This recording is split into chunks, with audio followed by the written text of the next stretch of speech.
This is Stanford Engineering's The Future of Everything, and I'm your host, Russ Altman.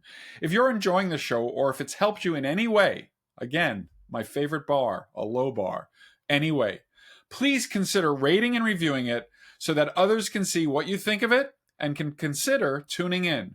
We love to get a 5.0 if we deserve it, and we also love to hear the comments. Today, Dan Ho will tell us that large language models like ChatGPT can be very useful for law, but you have to be careful about a lot of hallucinations, and they might not be ready yet to replace your lawyer.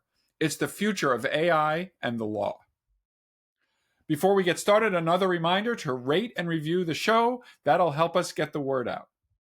You know, large language models have gotten a lot of attention in the last couple of years. They are amazing at taking large amounts of text, summarizing it, searching through it for the pieces of information that you need, and many of us are seeing them in everyday life increasingly. Well, that includes lawyers. As you know, lawyers need to be familiar with a lot of text information. They need to know the law, they need to know regulations, and they need to review previous cases to make sure that they're making arguments that are consistent with precedent. Well, there's a great opportunity for AI to help in law, especially in finding useful laws or regulations that help your case, but also in finding out of date, even racist regulations and laws that need to be removed from the public record. Well, Dan Ho is a professor of law, political science, and computer science at Stanford University, and he's an expert at the use of AI to analyze legal documentation. Dan is going to tell us how his work has advanced legal reform by going through huge corpora of legal documents and finding the ones that just need to be changed. Dan, what led you to study the law and AI together as a major focus of your academic work? Well, gosh, I had long been interested in both of these topics, but honestly, it goes back even to growing up when my parents had grown up in post-war Hong Kong. That generation had fled from mainland China. My parents moved to Germany. I grew up in Germany at a time when you had a generation of folks question the choices of the earlier generation. And I have this vivid memory of actually being a young kid when the Berlin Wall came down. And so I'd always had the sense of how fragile our social institutions can be. And so it had this deep interest in really understanding our social institutions and government in particular. And then always had in mind, well, what can we do to really help make sure our institutions adapt and are able to change with the times? Great. So we're about to talk about a lot of really interesting legal applications of AI that you've dove into. And it occurred to me that I should ask you, what does the regular person need to know about law and the practice of law in order to understand what the opportunities are for AI and computation? So many of us know that it's adversarial. We know that there are cases that serve as very important precedents. We have a rough idea that there are statutes and regulations that are not laws, but that are still in some way part of the expectations of society. What would you say we need to know as we are about to dive into some of your work? Well, gosh, there's so many things one could say, but I would highlight two. One is, we might, and this will maybe be too dated a reference, but the popular understanding of what lawyers do might be a Perry Mason kind of standing up in the courtroom. But so much of what lawyers really do day to day is legal research and writing, identifying the sort of operative case law and statutes that are relevant. And then the second is that law is inherently contested due to this adversarial system, as you note, and that has actually meant that over the past few years, as we've seen AI beat so many of the conventional benchmarks, that law has become a really interesting terrain for AI research because it is not a simple kind of question answering setting where you can find the right Wikipedia article, get the right answer, and you can know whether that's a correct answer or not. Legal reasoning teasing and legal argumentation is much more complicated, and that has made really for fertile research for AI. And again, right before we get into some of the really compelling applications, one of the things many of us have played with these large language models like ChatGPT and others, and there's always a question about whether they're ready to go out of the box or whether they need a lot of work. So I guess a high level question is, if somebody goes in to ChatGPT and asks for legal research advice, either a lawyer or a non-lawyer, out of the box, how are these performing? Have they shown good, I don't know, legal instincts? Well, we've seen remarkable advances in the ability of large language models to actually provide answers and have a lot of legal knowledge encoded in them.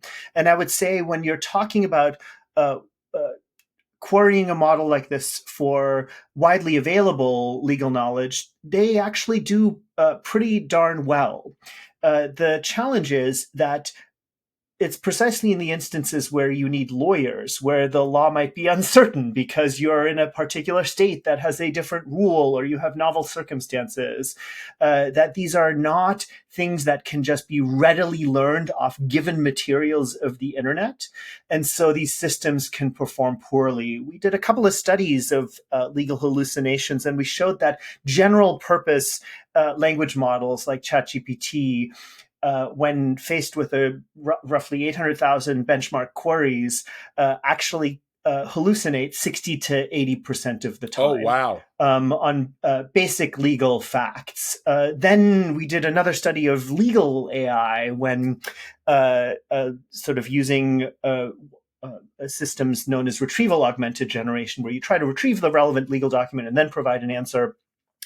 Those have substantial improvements, but can still hallucinate at non-trivial rates, between 1/5 to 1/3 of the time. And so I think one still has to really watch out for the potential pitfalls of hallucinations. One theory paper, that's a general theory paper, has shown unless the answer is directly contained in the training data itself, well-calibrated AI systems will necessarily hallucinate due to the way that they are trained to sort of generate. Okay, great. So that thank you for that very helpful background as we now go into some of the really interesting things you've done recently. And the first one that came to my attention is looking at large corpora of legal documents for statutes or regulations that are of great interest to a lawyer in a certain case, or are something that needs to be purged from the record because they're out of date, anachronistic. So can you tell me about that project? What motivated it, and what'd you do? Yeah, we have. Well, let me start. There's sort of two projects that are directly on this topic. Let me start with one that was really motivated by a well-meaning but difficult to implement piece of California legislation. In 2021, California enacted a legislation that required all of the 58 counties to establish processes to go through their property deed records and identify and redact them for what are known as racially restrictive covenants. What are those covenants? When we purchased our home here in the Bay Area, I had to sign a piece of paper that said this property shall not be used or occupied by any person of African, Japanese, or Chinese, or any Mongolian descent, Whoa. Except for in the capacity as a servant. And these have been unenforceable since the mid-20th century due to a U.S. Supreme Court case, but they still persist in many of these deed records because they run with the land. And so California enacted this piece of legislation, which was well-meaning, but in a county like Santa Clara, that could mean that you have to sift through 84 million pages of property deed records that date back to the 1800s. Until we started our collaboration with the county. Was it simply to, forgive me, but was it simply to identify these or to expunge and rewrite them? Both, to identify and preserve them for the historical record so that people could understand this bit of local history and state history, but also to go through a formal legal redaction process that involved the recorder and legal counsel to re-record the deed record to omit the unenforceable racial covenant. Right, and this could affect house transactions every day, because anybody who's bought a house knows that there's these title searches, and it's all very kind of I don't know, choreographed. And Exactly. this well-meaning rule, I could imagine, might disrupt that choreography. Oh, the worry was that because it's such a huge volume of deed records you're asking each of the county recorders to go through, it could lead to a, quote, near shutdown of county recorder offices. Until we started this collaboration, they had a team of 2 that read nearly 90,000 pages manually to identify 400 of these covenants. And that was the worry, is this is just going to take us forever. Los Angeles contracted with a vendor to do keyword searches for $8 million to conclude the process in a matter of 7 years. And we felt, well, this is exactly a place where we can help build out an AI system. And so we curated a kind of good benchmark data set of these kinds of racial covenants, and managed to actually collaborate with the county to build out a model to be able to go through 5 million of these deed records and actually accelerate the redaction process and bring it down to be able to identify these things in just a matter of a couple of days. Can that be exported to the other 57 counties? We are very much interested in doing that, and are currently working with several other counties, including San Francisco and Yolo County here, to basically bring that technology to accelerate the process elsewhere in California. And was part of your job to digitize these, or were you blessed with previously digitized documents? In Santa Clara County, we were blessed with previously digitized documents, but actually what we found is that the existing OCR, optical character recognition system, was not great. And that's been another interesting kind of discovery in building out the system, is that actually the ability of multimodal models to do really good character recognition, it's what we found evidence of is almost a kind of leapfrogging of conventional custom OCR technology through multimodal models that both had lower error rates and were actually cheaper than conventional OCR solutions. So we actually built that into our pipeline. So we basically ingest just the page images, do the full OCR process, and then have a built out, a fine-tuned large language model to actually be able to identify where on the page one of these racial covenants exists. Great. So that was a beautiful example, thank you, of where the AI system really was useful. It really addressed something that needed to be done. In fact, it sounds like it was mandated, but nobody had a plan, and now there's a plan. You said there was a second example.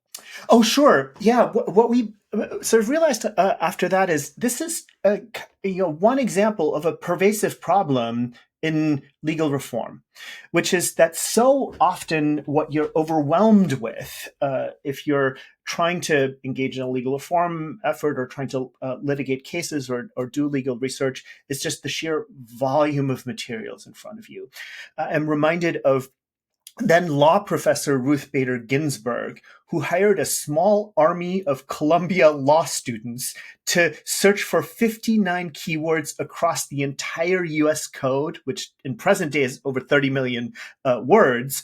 And they went through each one of these to read every single code provision to identify all instances of gender bias in the US code. And that formed the litigation plan for how Ruth Bader Ginsburg began to really litigate and reconceptualize equal protection in the United States. Yeah, so it really all started with the data. Yeah, and it was an incredibly time-consuming research process. And so what we built out in this other research project is a statutory research assistance system. We call it STARA, that actually is able to ingest something like the US Code, represent it in a way that we would teach statutory interpretation to law students, and then be able to apply the power of large language models to do systematic scans of statutes and regulations, much in the way that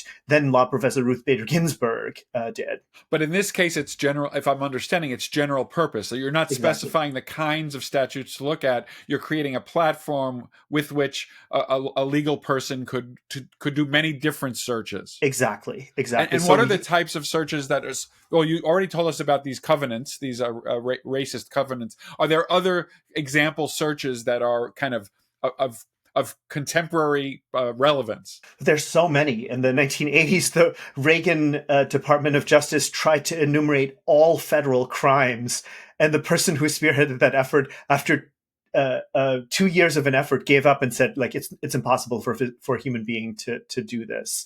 The example of present day is that there's a lot of reflection these days about why we have so much procedural bloat in a lot of our regulatory processes. So after we built out STARA, we partnered with the San Francisco City Attorney's Office, led by David Chu, really to explore these different use cases. We looked at a range of different things, but what we really zoomed in on were these legislatively mandated reports or reporting requirements that the Washington Post, in one piece on this, called a kind of congressional black hole, in the sense that Congress has a propensity just to demand many, many reports. And of course, at a time when we're demanding more and more of the civil service, these can really weigh our civil servants down to complete reports that are not necessarily serving present day policy purposes. I think so. This is a situation, for example, where they're spending a big bunch of money on some activity, and they say, "Oh, and we should, as part of our stewardship, we should have a report every year or every quarter on how things are going or what's working well and what's doing." But this accumulates now over a couple of hundred years of government. Yeah, the challenge is that you have things that were enacted like this 80 years ago and are not necessarily relevant in present day. And these things can consume a lot of time.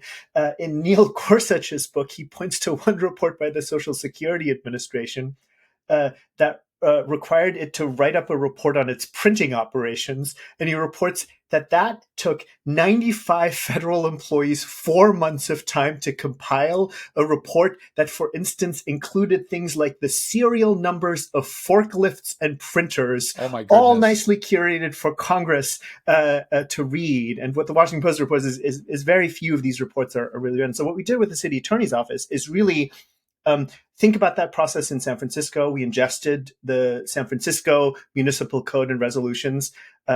You might be surprised to find out that it's on the same order of magnitude as the US code. Oh my goodness. It's about 16 million words. And so that's a really difficult thing, a difficult research process for any human being to undertake. And we ingested it into the STARA system. We're able to identify around 528 reports. And then the city attorney kicked off a consultation process really to identify which of these no longer serve a present policy purpose, which are obsolete, which are just not even useful to do, and proposed in a 351-page resolution to delete or modify over a third of these reporting obligations. And who is the decider on that? Is that something that has to then go to I don't know, the mayor or the council, or who says yes, let's delete that stuff? Yeah, the resolution has been introduced and will go to the Board of Supervisors for consideration. In the same way that sort of other pieces of legislation are considered. And before we move on to another topic, how did you know? You said something like 500 plus reports. How do you know if you didn't miss any? And did you find some that actually, when you looked more closely, they actually weren't reporting requirements? Yeah, it's such a great question. One of the things that we did in the underlying STARA paper is really benchmark this against known tasks. And what we were able to show, for instance, in the federal context, where there have been these attempts to try to enumerate all of the reports, we're able to get near perfect recall of known reports and then find thousands and thousands more. And then we sampled the additional ones to get a sense of the hit rate on those. And the hit rate due to the performance of large language models is actually quite high on those. And so it really allows you to focus the city attorney's time on the kinds of things that actually matter the most, as opposed to being swamped with an array of false positives. You're listening to The Future of Everything. I'm Russ Altman, and we'll have more with Professor Dan Ho next. Welcome back to the Future of Everything. I'm Russ Altman. I'm speaking with Professor Dan Ho from Stanford University. In the last segment, Dan told us about the basic opportunities for legal AI, some projects that he's worked on, and the problems with hallucinations in law. In this segment, he's going to give us some specific examples about some of the regulations that they uncovered using AI. He's also going to tell us about the debate between open AI systems and closed AI systems. And he's going to end with some advice and the outlook for a chatbot that might replace your lawyer. Bottom line, not so fast with that plan. Dan, you told us about a really great study where you were looking through old regulations, old statutes, and you found all kinds of stuff. I can't help but ask, can you give us some good stories? Oh, sure. So much of what the city attorney's office did after getting this list of 500 some of these reporting requirements is try to go through which one of these are obsolete and which ones of these are really still serving a present policy purpose. And we found a lot of what you might call regulatory sludge. So the Sludge. regulatory sludge, I right? love The it. kind of stuff that really just it exists. There may have been a good reason at one point in time to put it in there, but it just doesn't make sense. It's not lubricating the wheels of justice. It is doing the opposite. It is slowing down the wheels of justice. So I'll give you a couple of examples. One is that the director of public works has to regularly file a report on so-called fixed pedestal zones for newspaper racks. Those are quite literally pieces of concrete that were elevated to be able to sell, physical copies of the San Francisco Chronicle. Wow. That was a live issue at some point decades ago, but those have largely fallen into disuse. And it's not a good use of the director of public works' time to create a long report on this. So let me ask about that because when you were talking about it, do they just ignore it? Realizing, I'm guessing that they just ignore these requirements and they're not that worried about being taken to task, even though in principle they're in violation of a regulation. Is that the way to think about how a responsible bureaucrat deals with these things? That is the tricky position you put bureaucrats in. I think the Washington Post had this fantastic piece on it where one agency official sort of said, we've been doing this every year. It's been taking us so much time. What if we just don't do it this year? And you have a ton of staff members that themselves just describe being inundated with these reports and using them essentially as doorstops. Nonetheless, you also have a lot of instances of agencies continuing to dutifully file these reports because it's their job. It's a statutory requirement. So the Federal Reserve, I'll give you one other federal example. The Federal Reserve each year has to file a report on the presidential dollar coin program. Each year, the Federal Reserve has filed this, but also noted that the presidential dollar coin program ceased to exist in 2011. Could you please relieve us of this reporting obligation? And, those are the kinds of things that really should be by default sunsetted or at least up for reconsideration, because it is just not worth the time of the Federal Reserve to keep filing something about a defunct program. Okay, so my assumption that they would just do benign neglect is really a big assumption, and that I shouldn't assume that these reports are actually, in many cases, actually still being created and written, thus creating the sludge. Was there anything else from San Francisco that you wanted to pass on? Oh, we see provisions that are 80 years old. There's an 80-year-old requirement that the redevelopment agency file quarterly reports on things. And, those are the kinds of things that really should be updated. We have a lot of reports on entirely defunct programs. Right. But of course, there are also reports that still are quite important. In some of those instances, what the city attorney proposed to do is to try to actually consolidate where it makes sense, rather than having a handful of different reports that are all about the housing stock. Would it make sense, rather than having 5 different teams do that, to have an annual housing inventory report that consolidates all of those reporting requirements? Okay. So you have it in one place. Well, thank you. Those examples were as satisfying as I was hoping that they would be. I wanted to move to actually a more theoretical issue, and it's a little bit technical, but I think that we all need to think about it, which is, as you know very well, there are debates about these large language models and whether they should be opened or closed. Open models would be ones where it's transparent, the entire model, its weights, its architecture, maybe even all the data it was trained on. And I know those are very different things, are publicly known and available and then can be scrutinized and evaluated. And then there are others who say, no, no, no, that is closely held intellectual property, the weights, the architecture, and the data. And this is, as you know very well, very common for lots of the most famous LLMs where we don't have full transparency.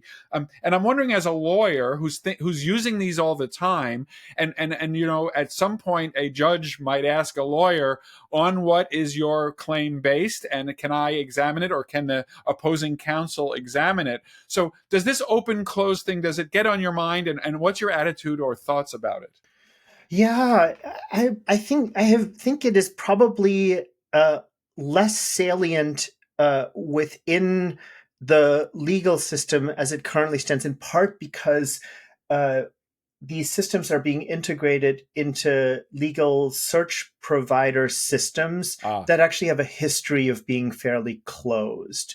If you look at systems like Westlaw or Lexis, they have just not historically made much available in terms of how search even operates. And these are the research tools used by practicing lawyers every day to find the precedential cases and regulations. Exactly. And it's quite rare, at least in those instances, for judges to want to know more about that underlying form of technology. That could, of course, change. There have been these incredible efforts, including by one of our own Stanford alums, Peter Henderson, to track all instances of legal hallucinations in cases. We have, over 140 of documented instances where there are filings with legal hallucinations. And those are, of course, the instances that are really going to raise the eyebrows, potentially lead to judicial sanctions and the like.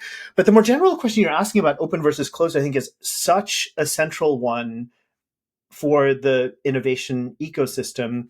In the last few years under the Biden administration, there was a really pronounced focus and concern that open models could really raise catastrophic risk. There's a particular concern in the Biden executive order on AI that really centered around bio risk.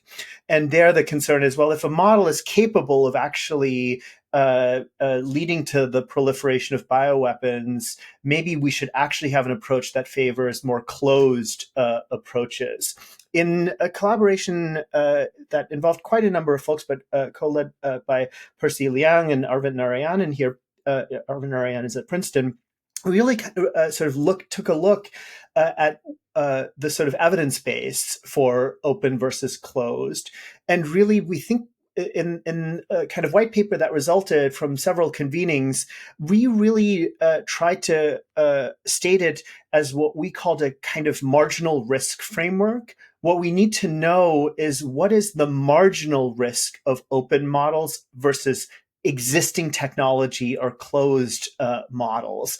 And the evidence for that, at least at that time, in terms of the bio risk, was not at all clear. There was a great study done by Rand where they actually had teams that were randomized to have access either to the internet and a large language model, and to create a bio attack plan. And then those plans were in a blinded way scored by experts.